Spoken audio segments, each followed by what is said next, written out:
Today, we're gonna go through the best hip flexor stretches together. And that also makes it very easy to include quad flexibility as well, because those two, if tight, can lead to a whole myriad of problems, not just in your hips, but also in your lower back. Working on these two regularly can help you circumvent a whole lot of pain. So if you're ready, let's go have some fun.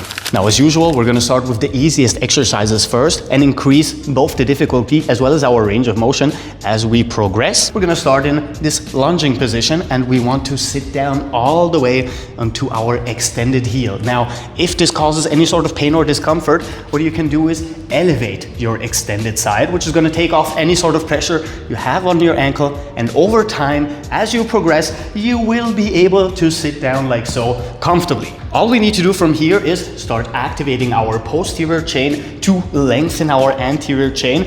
We're actively flexing our glutes and our biceps to lengthen our hips and extend them all the way. We're gonna start with a short range of motion, and with each repetition, increase our range of motion just the tiniest bit, building up in a progression within the same exercise. And keep in mind that your range of motion does not have to be even similar to my own. So if your movement ends here, that is absolutely fine. And if it ends all the way here, that's absolutely perfect. Don't worry about it. Over time, it will get better. An amazing exercise to start mobilizing your hips and start extending the front before you move into the somewhat more advanced exercises. If everything is done correctly, you will start feeling your stretch starting at your lower abdominals, moving through your hip flexors all the way down through your quads, all the way to your lower insertions surrounding your knee. If you need assistance from your hands, it's also absolutely fine. If you do not have the necessary strength or coordination, just help yourself with your arms, upper body upright, and then go back into this assistance until you're sitting down all the way. We're gonna move into a quadruped position. Step forward with one foot to the same height as both of our hands. From here, this is gonna make it super easy to lengthen our hip flexor all the way, and it's gonna help us a lot with working on our pelvic tilt capabilities, which are very important when it comes to hip health in general. So we want to once again flex our posterior chain, push our hips down towards the floor, lengthen our quads and our hip flexors, and stay as upright in our upper body as we can. And then we're gonna push backwards, lengthen our posterior chain all the way while releasing our anterior chain stretch, and then moving forward once more. Now, this exercise is absolutely amazing because it switches between lengthening your anterior chain on one side to lengthening your posterior chain on the other side. So you're also working on hamstring flexibility, releasing any sort of tension you might carry around your calves, your ankles, your glutes, and your biceps on the bent side in the front. And then finishing this exercise, you're gonna take in a deep breath. And when breathing out, you're gonna start relaxing into a lower position by resting your arms on the floor. Once again, if you do not have the necessary flexibility, any sort of elevation will do. You're gonna work your way as you progress lower and lower until you can completely relax in this position. Hold for 20 to 30 seconds, completely relaxed. And then you can start switching legs. Our new starting position is a 90-90 seated position. If you do not know how to get into this, from here, you're gonna start with internal rotation on one side and external rotation on the other side in your hip joints until both legs are completely flat on the floor.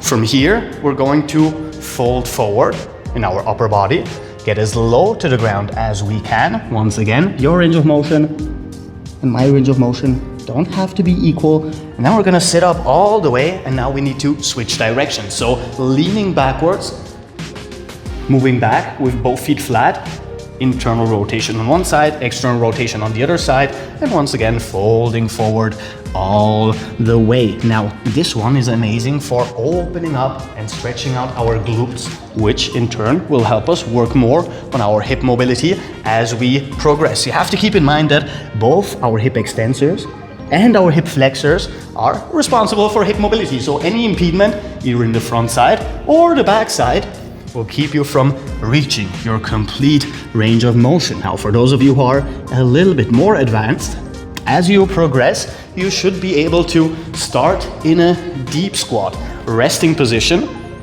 and then you're gonna go through the same movement from here, which is in turn going to add a lot more strength especially in your core and your surrounding hip musculature, which in turn will also help you improve your hip mobility, because mobility is a combination of both flexibility as well as strength and coordination.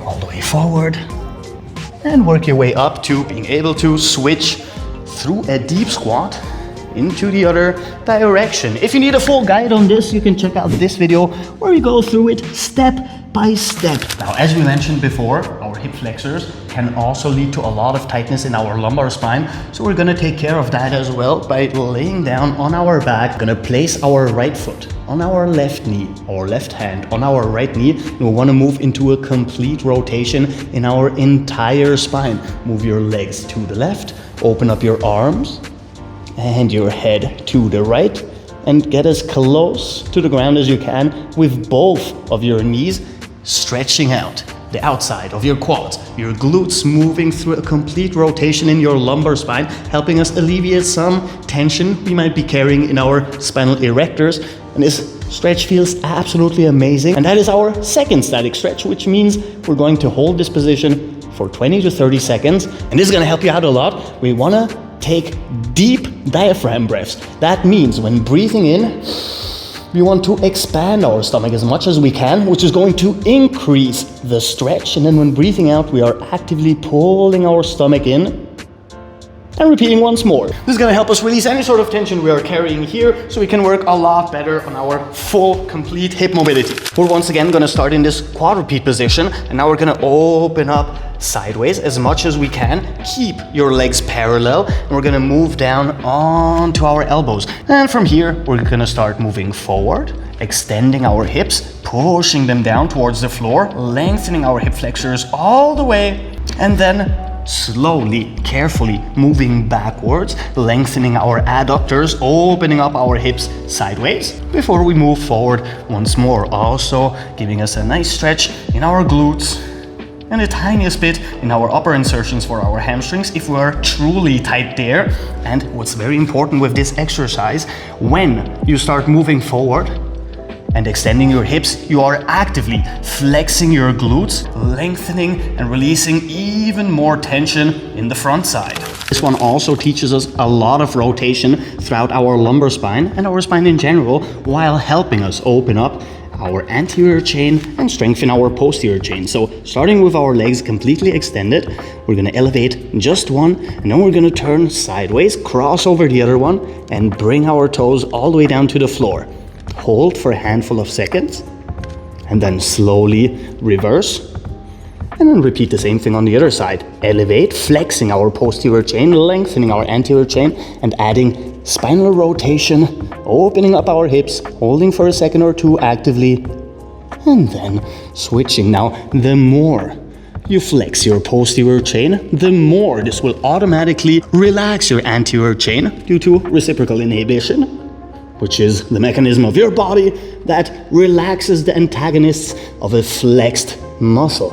Elevate, move to one side, hold for a handful of seconds, and once you're done, handful of repetitions each side, open up shoulder wide, and then you're gonna sit back all the way now, lengthening your biceps, your glutes, your lower back, your shoulders all the way, releasing any sort of tension. And then, if you did enjoy this, you can move on to do a second set. While we still are in this super relaxing position, we're gonna move on to the next exercise by simply opening up our arms.